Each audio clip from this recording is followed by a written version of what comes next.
Hey Gemini, welcome to Sweet Tea Astrology and Tarot. My name is Erika. I'm so glad that you found me. Welcome to the channel. I'm glad that you're here. This is your July 2017 tarot video forecast where I intend on pulling 4 cards from the traditional Rider-Waite Tarot, a card from the Illuminated Tarot deck by Caitlin Keegan, an oracle card from the Divine Circus Oracle by Elena Fairchild, and I will finish out the reading with a Sage Goddess Gemstone Oracle card from that deck. Let me go ahead and grab my first deck of cards and start shuffling for you.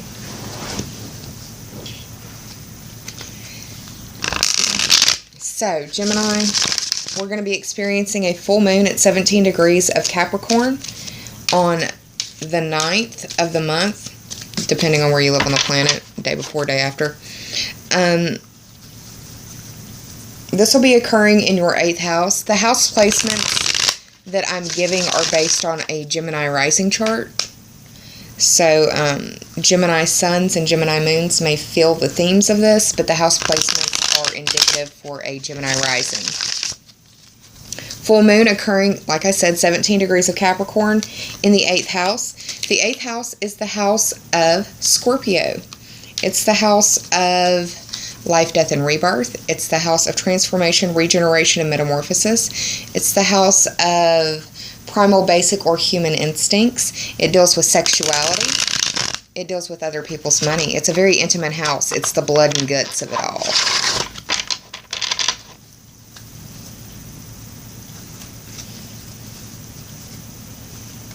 So the full moon will be giving some sort of illumination in an 8th house matter for you Gemini risings. The majority of the month, though, is going to be a focus on the 3rd house. And the 3rd house is traditionally ruled by you, Gemini. It deals with communication, short-distance trips, siblings, cousins, neighbors, people in your neighborhood, your communication, technological devices, your daily commute, the path or road that you take, and also the vehicle that you use. So there will be a lot of focus in that 3rd house. Be careful when you're driving to and from. Don't text and drive. Pay attention to drivers around you. You may have to drive more defensively. Be careful with your communication and your speech as well.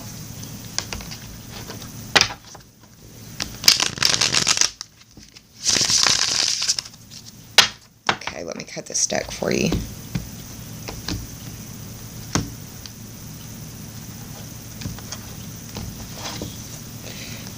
Bottom card represents the underlying theme or overarching energy, and the top 3 are for clarity. If you need a time association with each of these cards, past, present, future. Now let me shuffle the Illuminated Tarot deck by Caitlin Keegan.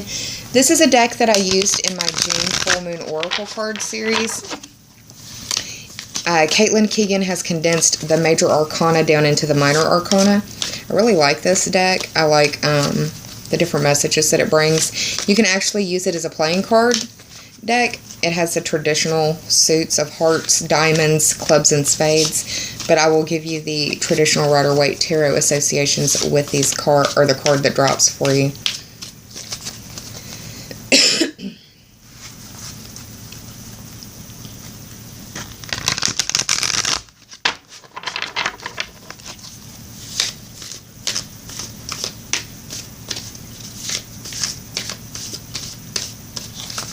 Let me cut this deck for you, Gemini.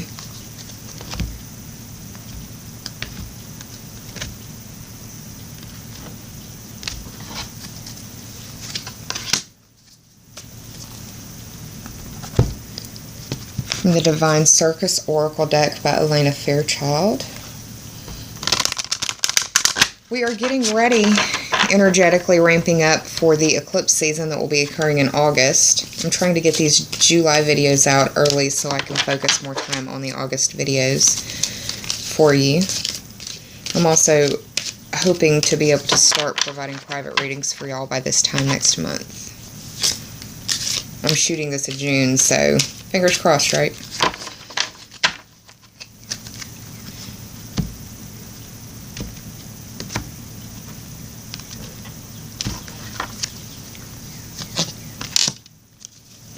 And finally, from the Sage Goddess Gemstone Oracle deck, for my Gemini viewers and friends for this July 2017.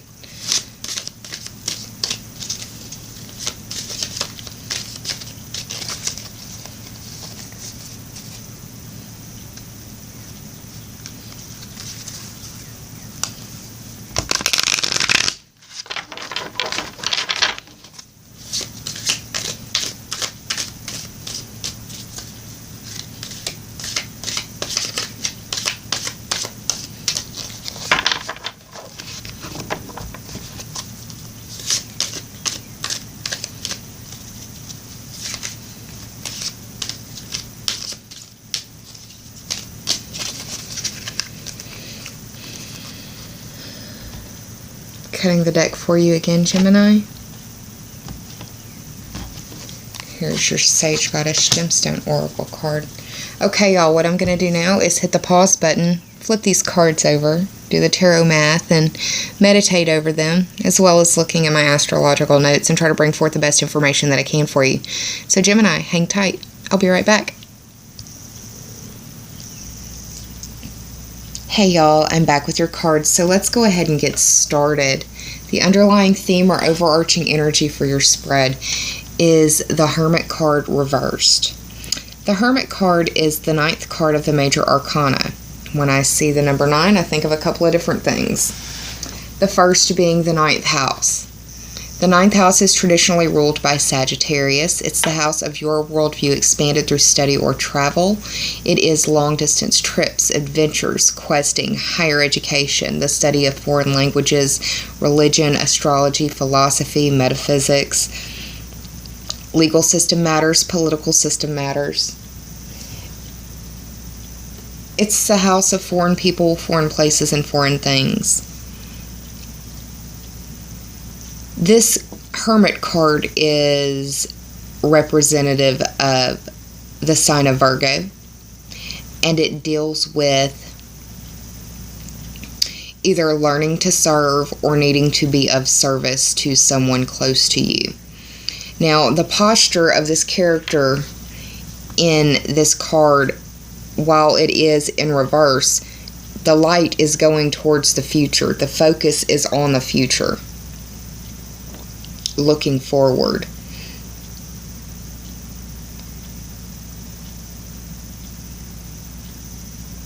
It could be that you are looking for light in the darkness. Now, Gemini, for half of you, this will probably be the case, and for the other half of you, it will be something completely different. I feel like a lot of this is surrounding the full moon energy. We're having the full moon on the 9th of the month. This is the 9th card. And it is in a very intimate house, which would indicate that there might be a need for looking for light. 8th house deals with life, death, and rebirth, other people's money, sexuality, instincts. It's transformation, metamorphosis, regeneration. It's the house of Scorpio. Now, the first card in the top 3 for clarity that I pulled for you, which fell in the past positioning, is the King of Wands. This king is representative of authority or authority figures, someone who has authority in the situation or is an authority figure. The wands are representative of fire sign energy. The fire signs are Aries, Leo, and Sagittarius. It could be that you are reflecting on someone who had these either sign associations or the qualities of being visionary or even having an entrepreneuristic spirit. I see any of the major court cards with the wands as a phallic symbol as well sometimes. And once again, this king is in reverse, but he's looking to the future.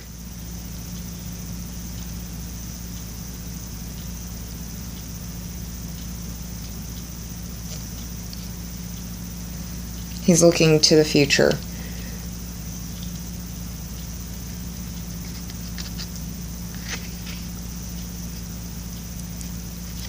And look, I mean, if you want to,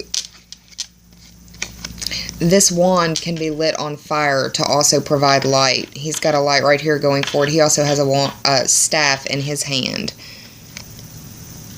They're both looking to the future.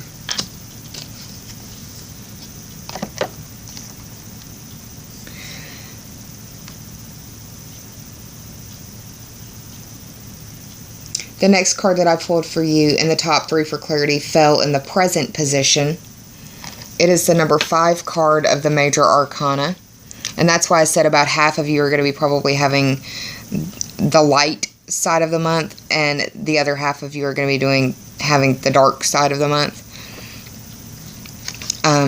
Hierophant. I said that because you've got 2 of the 4 cards as major arcana, so half and half. 5th card in the major arcana. The 5th house is traditionally ruled by Leo, and that could be that fire sign association. We also had the North Node move into Leo as well back in May. 5th house, ruled by Leo. It's the house, it's where you go to be a child. It's where you feel like you're young at heart again. It's where you go to hang out with your friends and blow off steam. It's your social life and your pleasures. It's where you meet your lover and fall in love. It's where you create your babies or your masterpieces. If you're an artist or a craftsman or crafter. This Hierophant card, though, is reflective of the zodiac sign of Taurus. And this deals with the themes of determination. Once again, it could be dealing with authority figures. It could also indicate spiritual growth. And this guy's on a spiritual quest looking for spiritual meaning. Also trying to learn how to serve or be of service. But this is spiritual growth, spiritual development as well.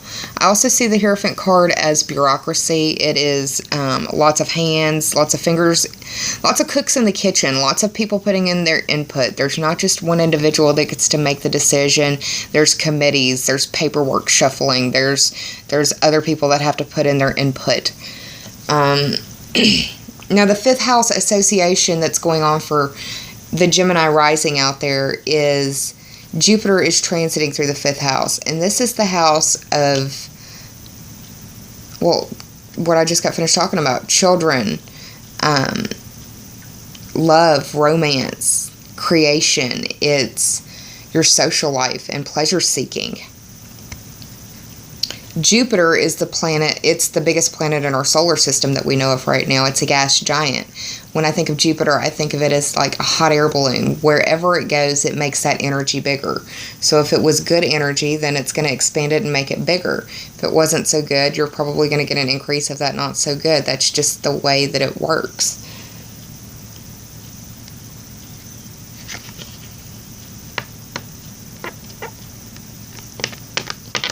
We did have Mercury go retrograde in Taurus earlier this year. It was in the end of April, beginning of May, end of May, I believe. Could be that you are getting information or clarity coming in where you thought you had the information correct and it was misinformation or something to that effect. Could be an influence as well. Might be some miscommunication in that 5th house. Or miscommunication with the paperwork dealing with the bureaucracy of what I see for the Hierophant. The final card that I pulled for you in the top 3 for clarity is the 7 of Pentacles. And this 7 speaks to the 7th house on the astrological wheel. That house is traditionally ruled by Libra. That's the house of your partnerships and relationships and how you identify who you are as an individual through those partnerships and relationships. It's the feedback that you get from those interactions. It's also the house of counseling and open enemies. People that you have an open beef with or someone that you would testify against in an open court of law would definitely qualify as an open enemy. Frenemies, I also see that in the 7th house as well. The Pentacles represent Earth sign energy. The Earth signs are Taurus, Virgo, and Capricorn. We are having that full moon in Capricorn, like I said, in the 8th house. Could be light being exposed on an intimate or private subject that you don't want exposed. The Pentacles can also represent resources and money. The number 7 also speaks to the theme of faith. Pardon me, y'all. This card deals with profit, vision, and investment. One other interesting thing of note, Gemini rising, is that you have a transit of Saturn going through the 7th house right now. Saturn is the planet that represents structure, limitation, and containment. And it is, I think of it as the building code inspector. We have 12 houses on the astrological wheel, and each one of those houses gets a 2.5-year stay of Saturn going through it. And if that house is not built to code, it will be demolished and rebuilt. And that sucks, but it has to be done so that that house can support you for the rest of your life. Or until Saturn comes back through for another transit, which would be about 29 years from the last time he was there.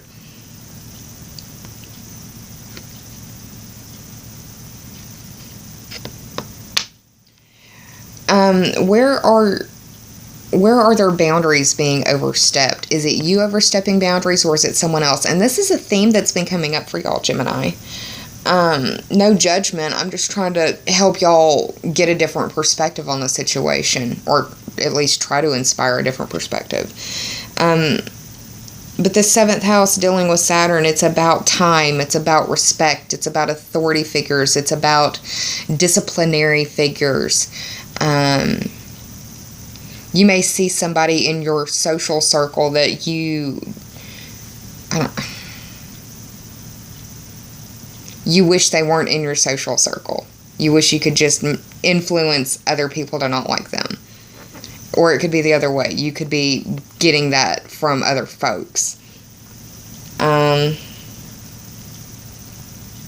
I feel like this is dealing with people not staying in their lanes.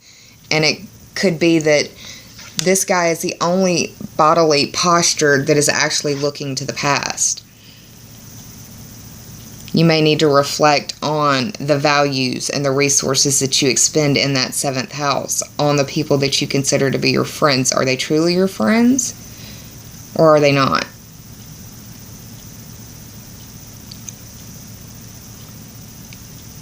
Could also be that you're putting money away for like a nest egg. I see this as, like I said, the investment. It's also a card of patience. It's a card of patience because this isn't fully yielded yet. There's just one of these pentacles that have come off the vine.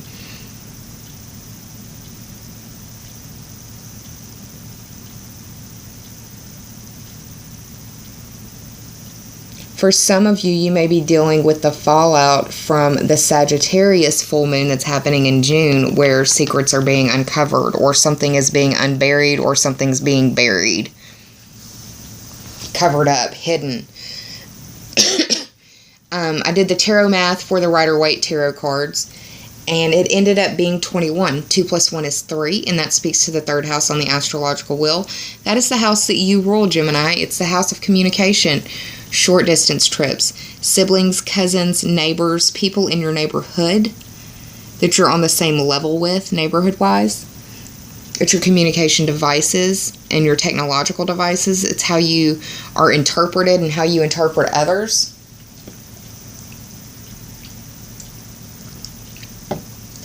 It is your commute. It is the path that you take and the vehicle that you use. You are having a lot of 3rd house focus this month, like I said, and at the beginning of the video, and I'll repeat it again. These house placements are for Gemini rising especially. You Gemini sun and moon may feel it thematically, but the house placements are exact for Gemini rising.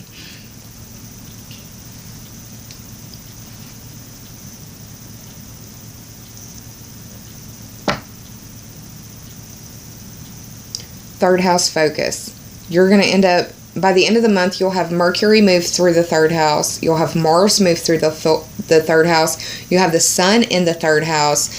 And at the 23rd, you'll have a new moon, a seed to be planted in that 3rd house. A lot of 3rd house focus. And if it's not the fact that you are dealing with a lot of 3rd house focus, then it could be the fact that this is just for my Geminis. It's another way of showing synchronistically up.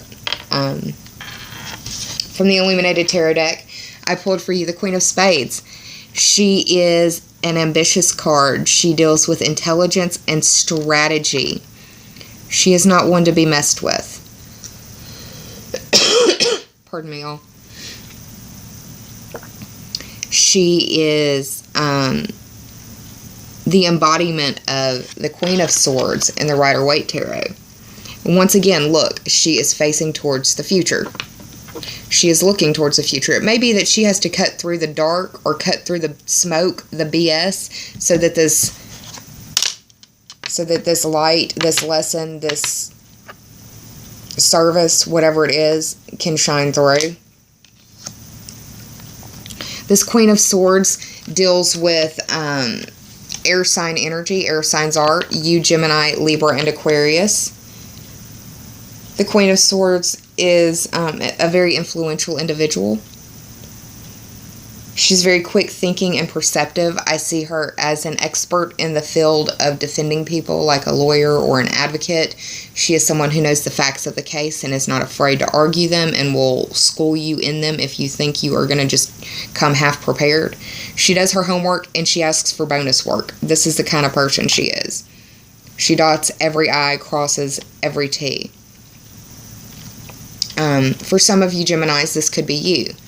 It could also be that you're facing someone, possibly a Libra, because of the 7th house association that came up with this 7 of Pentacles. But she's fair. She's able to hear the story. She's capable of defending herself, but doesn't come off as defensive, isn't holding the sword with both hands. So you can approach, but just don't step out of line, is the energy that she brings to the reading. Now, I also pulled for you from the Sage Goddess Gemstone Oracle deck, the Selenite card. Selenite deals with happiness, clarity, and peace, and it can help heal and amplify the vibrations of the crown chakra. It reads, Selenite is the great stone of happiness. It brings you clear vision, clairvoyance, and peace. It connects you to the consciousness of your higher self. You have pulled this card because you need a dose of joy and a reminder to see the greater good in all things. So meditate with Selenite to surround yourself with white light, tranquility, and high vibrations. Looking for that light again. Now, the interesting and very opposite side of this equation is the number 14 card from the Divine Circus Oracle deck. This is the Duke of Shadows.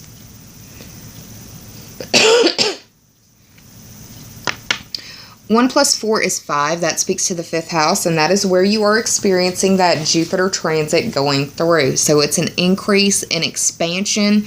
There could be some excess. There could be some achievement in that 5th house.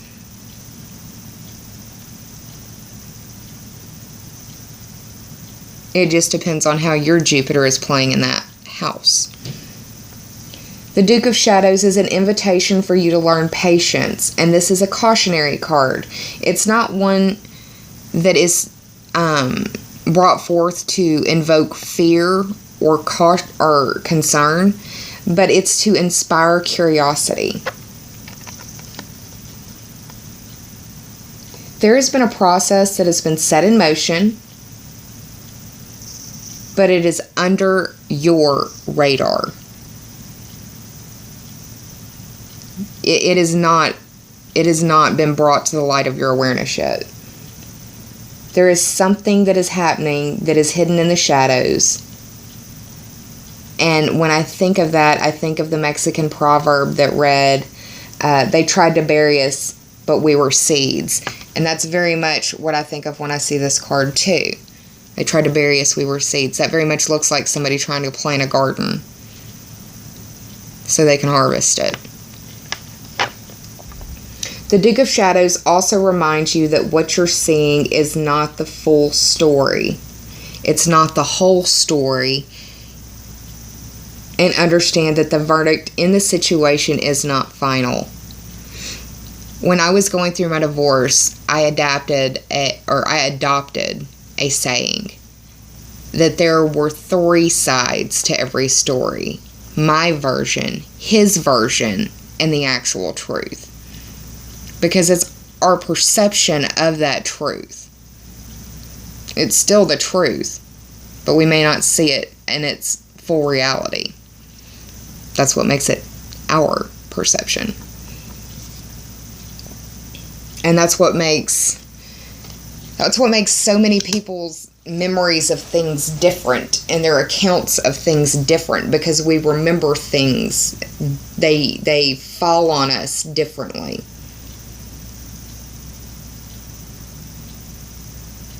You've got some serious focus in that 5th house,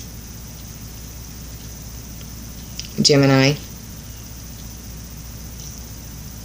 Where has there been increase? Where has there been excess? Where has there been expansion? Are some of my Geminis pregnant out there?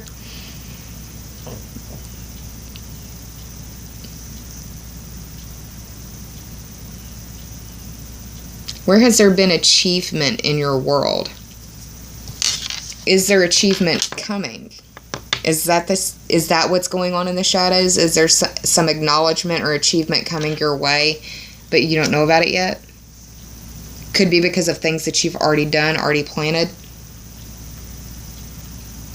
That's what I see for you for this month of July, Gemini. I hope you enjoyed this reading. If you did, please like, share, and subscribe. If you already did, I thank you from the bottom of my very grateful heart. If you're looking for your astrology or full moon videos, I will have those listed in the information bubble above. And I will also have the June playlist at the very end of this video. I'm sending you so much love, Gemini. I do hope that you're well. Please take care of yourself and please be kind to yourself. Save some of that kindness for others, because we're all going through private battles in our world that some of us may never speak about to another living soul. I'll see you soon, Gemini. But until then, once again, take care of yourself. Namaste and bye, y'all. I love you, Gemini.